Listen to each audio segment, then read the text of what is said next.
ఇదిగోనండి శనగపప్పు గారెలు చేసుకోవడం కోసం నానబెట్టుకున్న శనగపప్పు ఇప్పుడు శుభ్రంగా కడిగేసి మిక్సీ పెట్టుకుంటా. ఇదిగోండి మిక్సీ పట్టడం కోసం శనగపప్పుని మిక్సీ గిన్నెలో వేసి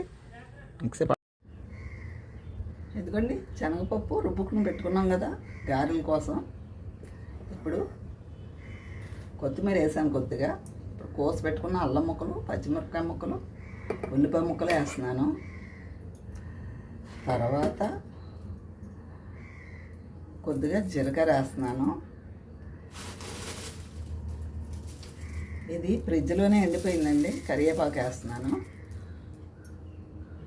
నేను ఇందులో ఒక పెద్ద ఉల్లిపాయలు 3 కోసాను, ఒక 7-8 పచ్చిమిరపకాయ ముక్కలు కోసాను, ఒక 2 స్పూన్లు జీలకర్ర వేసాను, కొద్దిగా కొత్తిమీర వేసాను, సరిపడా ఉప్పు వేస్తాను, ఎందుకంటే సరిపడా సాల్ట్ వేస్తున్నాను. ఎందుకండి స్టవ్ వెలిగించి గిన్నె పెట్టా కదా, ఇప్పుడు ఆయిల్ వేస్తున్నాను గారెలకు సరిపడా.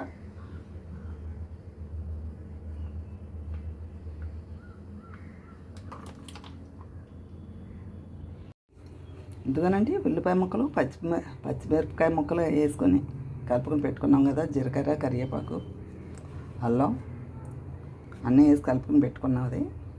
ఇప్పుడు నూనె వేడెక్కిన తర్వాత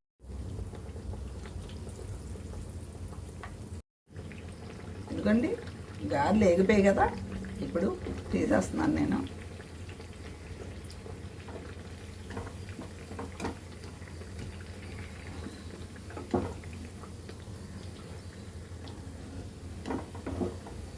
ఎందుకండి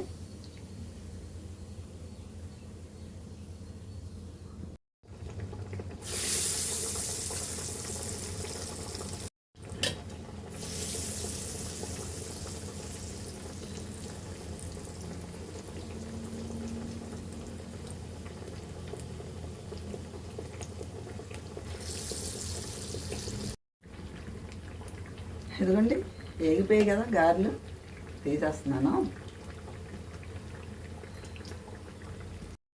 ఇదిగోండి గారెలు రెడీ అయిపోయాయి కదా. మీకు నచ్చితే ఒక లైక్ కొట్టండి, సబ్స్క్రైబ్ చేసుకోండి.